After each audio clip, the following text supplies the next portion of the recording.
નમસ્કાર મિત્રો, ચાલો દિવસના થોડા પળો આપણે પ્રભુને અર્પણ કરીએ. હનુમાન પુરાણ ભાગ 1 હનુમાન કથા અભિશાપ કે આશીર્વાદ. અલકાપુરી એટલે આનંદનું ધામ. શોકનું તો ત્યાં નામ નિશાન ન મળે. સદાબહાર યૌવન જ્યાં ફાગણના ફાગ ખેલી રહ્યું હોય ત્યાં ઘડપણ પણ ઘડીભર ડોક્યું ક્યાંથી કરી શકે? આવી અલકાપુરીની અલગારી અપ્સરા પુંજિકા સ્થલા. એના હોઠે સદાય હાસ્ય રમતું રહે. 4-5 સહેલીઓ ભેગી થાય ત્યારે હાસ્યની છોડો એ જ ઉડાવી રહી હોય. એકલી હોય તો પણ હાસ્યને વેચ્યા કરે.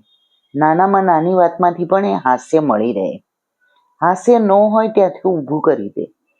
પણ દરેક વસ્તુની એક સીમા હોય છે. એ ઓળંગાય એટલે અનર્થ સર્જાયા વિના ના રહે. આનંદના અતિરેકમાં પુંજિકા સ્થલા પણ વિવેક વિસરી બેઠી. મૃત્યુલોકના મહામુનિ સ્વર્ગની સફરે આવ્યા હતા. ધરણીધરના ધ્યાનમાં કાયા ઓગાળી નાખી હતી.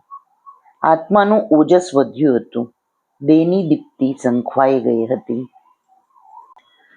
વરવા લાગતા આ મહામુનિ અલકાપુરીની અલબેલી ગલીઓમાં ઘૂમવા નીકળ્યા. માર્ગમાં જ સરખી સહેલીઓ સાથે ઊભેલી પુંજિકા સ્થલાનો મેળાપ થઈ ગયો. મહામુનિ પર નજર પડતા જ એના મુખ પર હાસ્ય દોડી આવ્યું. પણ એ હાસ્ય ડાયું ડમરું બનીને મૌન રહ્યું હોત તો સારું હતું. પરંતુ સખીઓ તરફ નેત્ર સંકેત કરી એ તો ખડખડાટ હસી પડી. આ હસીભર્યા હાસ્યનો અવાજ મહામુનિના કાને પહોંચી ગયો. સૌનું ધ્યાન પોતાની તરફ હોવાથી પોતાના પ્રત્યે નિશાન તાકીને જ આ હસી થઈ છે એનો ખ્યાલ એમને તરત જ આવી ગયો. મહામુનિ ક્રોધાગ્નિ ભભૂકી ઉઠ્યા. પુંજિકા સ્થલા સામું તણખા વેતી દ્રષ્ટિ કરીને એ તાડૂકી ઉઠ્યા. અલી ચીબાવલી, અતિથિનું તો તારે સન્માન કરવું જોઈએ.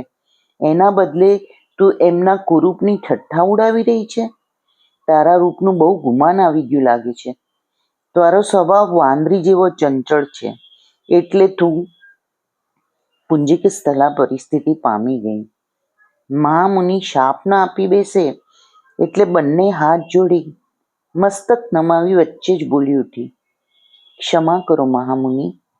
પણ મહામુનિ તો અત્યારે ક્રોધના આવેશમાં હતા. કોઈ જ વિનંતી કે પ્રાર્થના ક્રોધીને અસર કરી શકતી નથી. મહામુનિ શાપ વરસાવતા બોલ્યા, એટલે તું મૃત્યુલોકમાં વાનર યોનિમાં વાંદરી રૂપે જન્મ લે છે.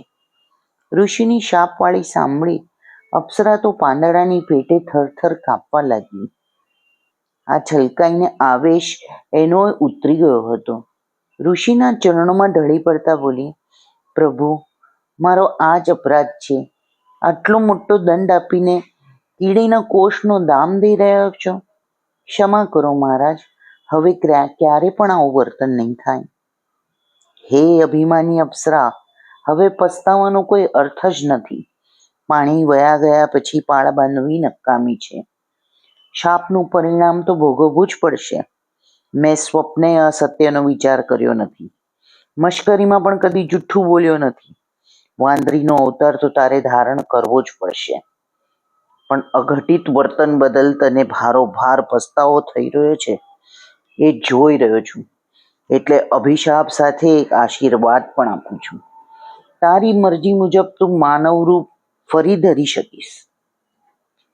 શાપનું નિવારણ કરી ઋષિ તો આગળ ચાલવા માંડ્યા. પુંજિકા સ્થલા એ જ ઘડી અને એ જ સ્થળે ઢગલો થઈને ઢળી પડી. એને થયું, એકાએક આ શું બની ગયું? સુહામણું સ્વર્ગ છોડી હવે તે મૃત્યુલોકમાં વાનરોનો કનિષ્ઠ અવતાર લેવો પડશે? આગળ કલ્પના કરતા જ એને કમકમા આવી ગયા.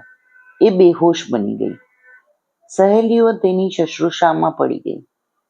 પ્રિય સખીને ભાનમાં લાવવા ઉપચાર કરવા લાગી. થોડી વારમાં પુંજિકા સ્થલાની મૂર્છા વળી ગઈ. એ કહેવા લાગી, મારી વાલી સખીઓ, અત્યારે મારું રોમ રોમ અનેરો આનંદ અનુભવી રહ્યો છે. હમણાં થોડી વાર પહેલા જ મારા કાનમાં કોઈ કહી રહ્યું હતું, ઊભી થા, શોક છોડી દે, સ્વસ્થ થા. મૃત્યુલોકમાં ગયા પછી તારો ભાગ્યભાનનું પૂર્ણ પ્રકાશ ઝળઝળ્યું છે. તેજસ્વી પુત્રની તું માતા બનીશ. હા બેન, એક સખી બોલી. માતૃપદ વિના સ્ત્રીનું જીવન અધૂરું છે.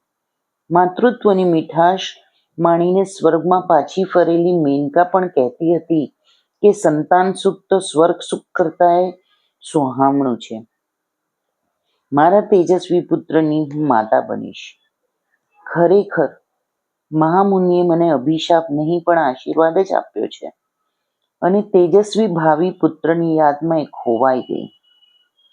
સહેલીઓએ ઢંઢોળીને એને જાગૃત કરી ત્યારે જ ખ્યાલ આવ્યો કે હવે તો થોડી પળોની જ સ્વર્ગની મહેમાન છે. સહેલીઓ અને સ્વર્ગ સુખના વિયોગ થવામાં હવે ઝાઝી વાર નથી. આજ માટે આટલું જ. જે સાંભળ્યું તે તમારા હૃદયમાં ઉતરે તે જ મારી પ્રાર્થના. બોલો જય શ્રી રામ, જય બજરંગબલી. ચલો મિત્રો, કાલે ફરી પાછા મળીશું.